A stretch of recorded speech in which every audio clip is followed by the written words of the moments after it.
Despite the concentrations of birds of the estuaries and the life hidden inside the dense interior, the place where the mangrove forest demonstrates its greatest biological richness is in the shadowy world of its submerged roots.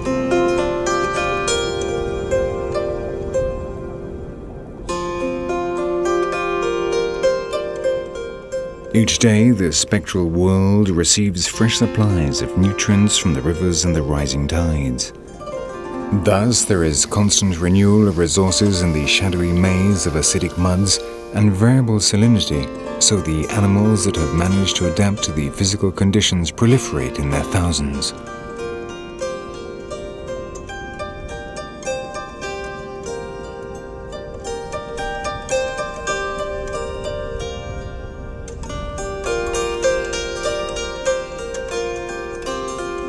Even apparently sterile corners teem with life. The filtering organisms such as the sea squirts, anemones, sponges and molluscs climb to the smooth roots and cover them, giving them a baroque appearance.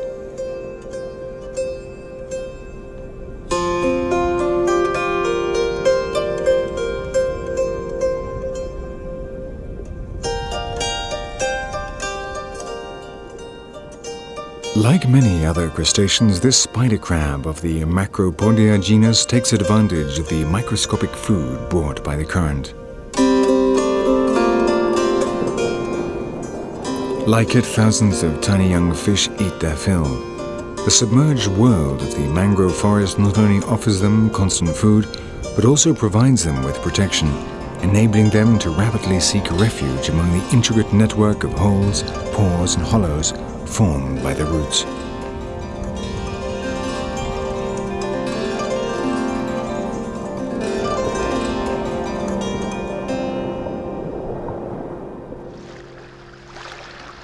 The bottoms of many of the channels of the mangrove swamp appear to be covered in strange, luxuriant plant life.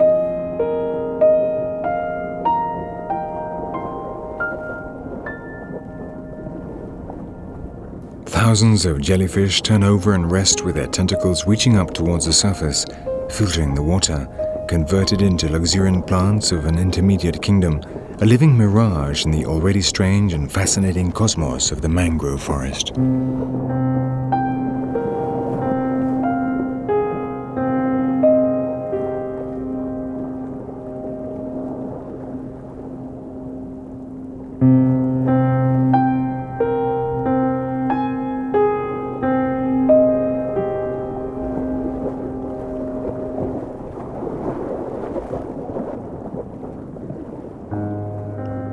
Down here, things take on unusual forms. Even the fish look like something quite different.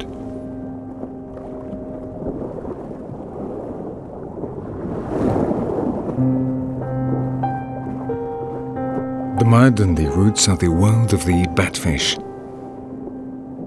Imitating the bottom, it hardly needs to swim and walks on its transformed fins, simulating an amphibian being, straight from the imagination of H.P. Lovecraft.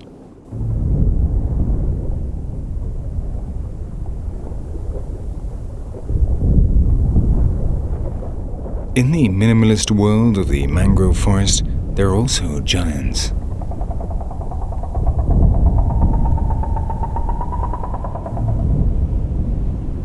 Up to 4 meters long and weighing almost 600 kilos, the manatees are the largest mammals in the mangrove forest.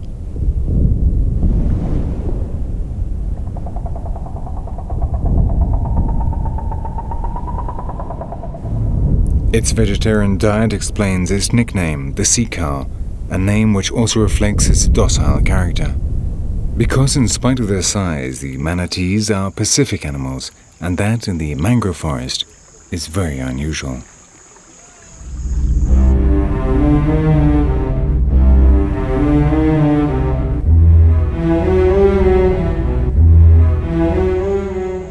The world of the Cuban mangrove also has its demons.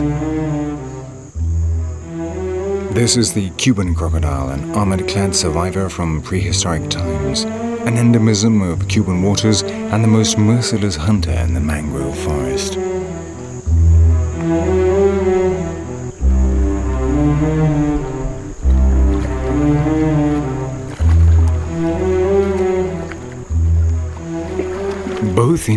out of the water there are fearsome armor-plated hunters, and not just crocodiles.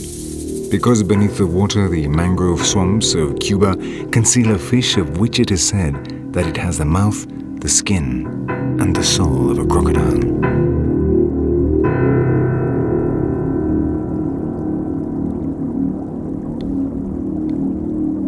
Lurking among the roots, a manjuari, a fish from a line which reached its zenith during the Mesozoic era, waits immobile for unsuspecting prey to come by.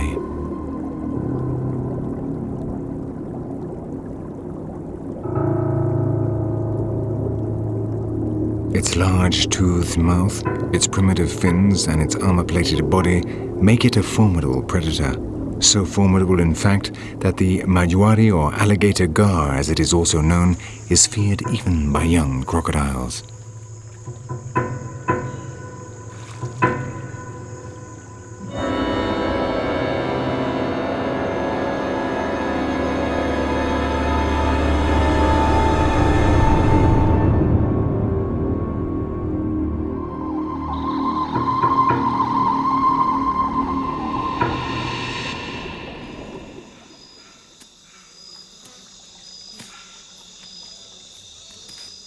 But when Cuban crocodiles reach adulthood, no one except man poses a threat to them.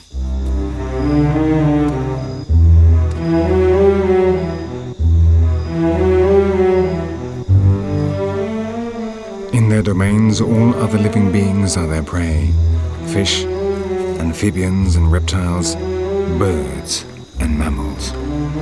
The Cuban crocodile makes no distinctions.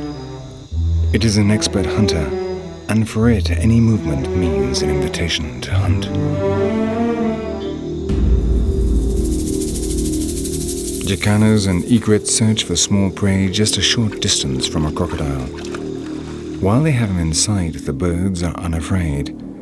In a direct attack, they would simply fly off with no problem. But when one of these saurians submerges, it's a different matter entirely, and so it's best to make good your escape.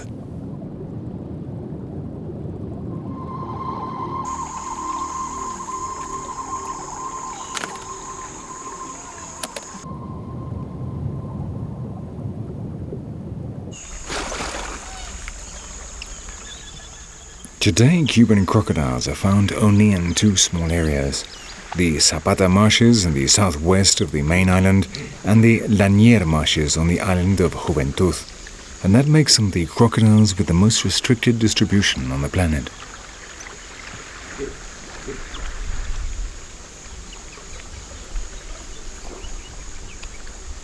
Here in Zapata, the breeding season has arrived and the adults gather together, marking the dominant hierarchy with their raised tails and open jaws in an impressive display of strength.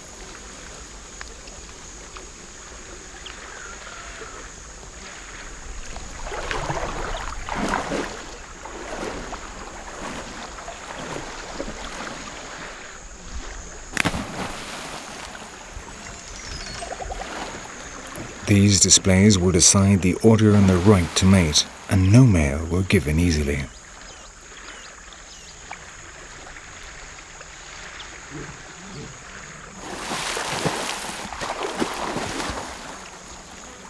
With several animals together in the same pool, conflicts between them are inevitable. The threatening mating postures don't normally have further consequences, but if one of the crocodiles manages to hunt down some prey, the tension of the courtships is compounded by the natural predatory aggressiveness, and war is unleashed among the dragons.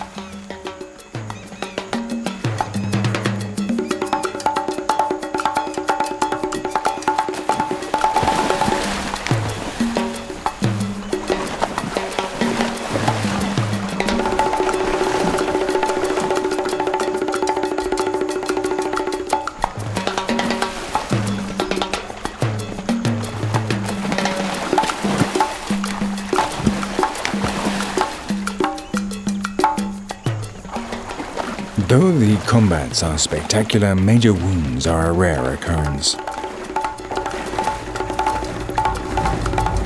After a few sporadic confrontations, it is clear who is the dominant male. Now the pool has its king, and the monarch imposes his rules.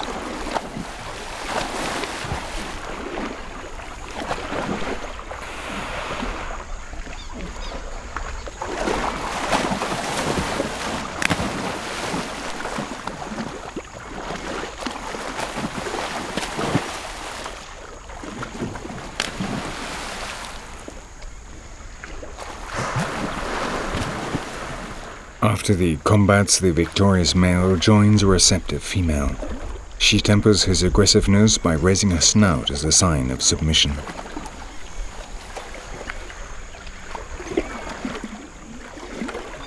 Until she manages to calm him down, the excited male could even attack her.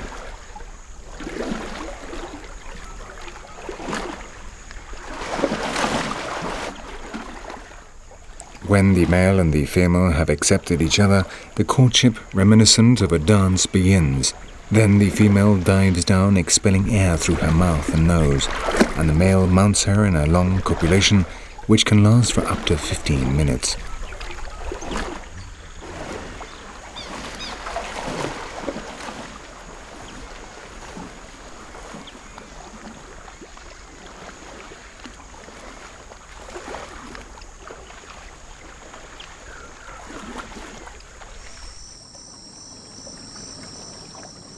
For land animals, life in the Cuban mangrove forest is not easy, and even less if you can't fly, and have just brought into the world a litter of tiny, inexpert rodents.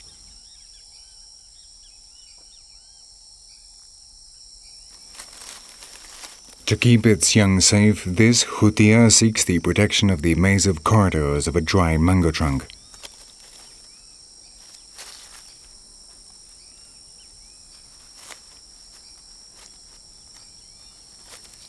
Even when she breastfeeds her litter, she remains on the alert, thanks to the lateral positioning of her nipples. In the mangrove forest, lowering your guard for even an instant can mean death. And though the crocodiles, her worst enemies, can't reach her here, the hutias have other predators, and the Cuban boa, or maja, is one of the most fearsome.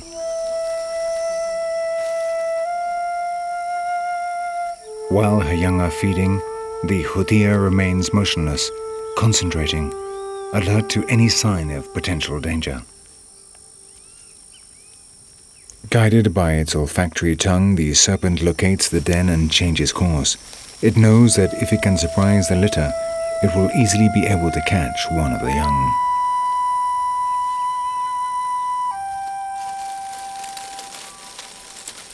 But luckily, Mother Hutia also has an excellent sense of smell, and from the entrance to the burrow, she can detect the slight movement of the passing snake. The hutia waits, not wanting to abandon the refuge unnecessarily if the snake is simply passing by. Unfortunately for her, the boa remains fixed on its objective.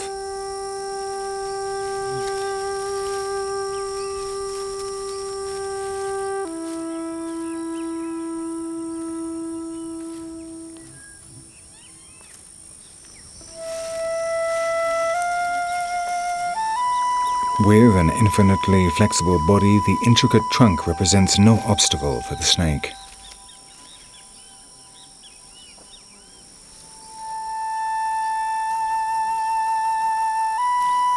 But as soon as it enters through one of the holes, the hutia leads her children out through the emergency exit, and the family makes good its escape.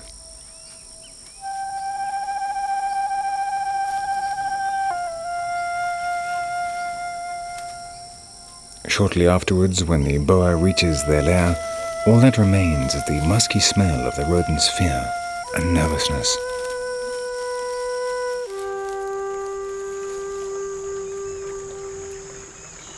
For the hutias of the mangrove forest, moving across the ground represents a constant risk. They are perfectly able to climb, run or swim, but the waters of Sabata always contain vigilant eyes, and even when you feel you are safe, death might be right behind you, ready to pounce.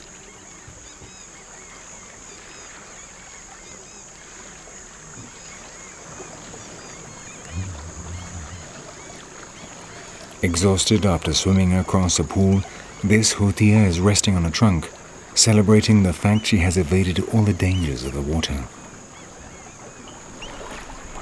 From the pool come the sounds of her worst enemies, but on land she's faster, and she seems to be rather overconfident as she gets her breath back.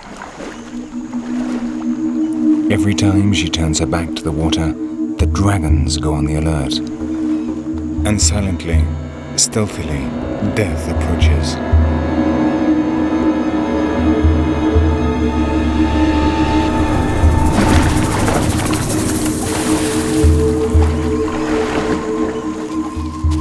Luckily, she still has strength for one final leap, and on the safety of solid ground, the intrepid Hutia moves off, denying the voracious Cuban crocodile a prey he was sure was his.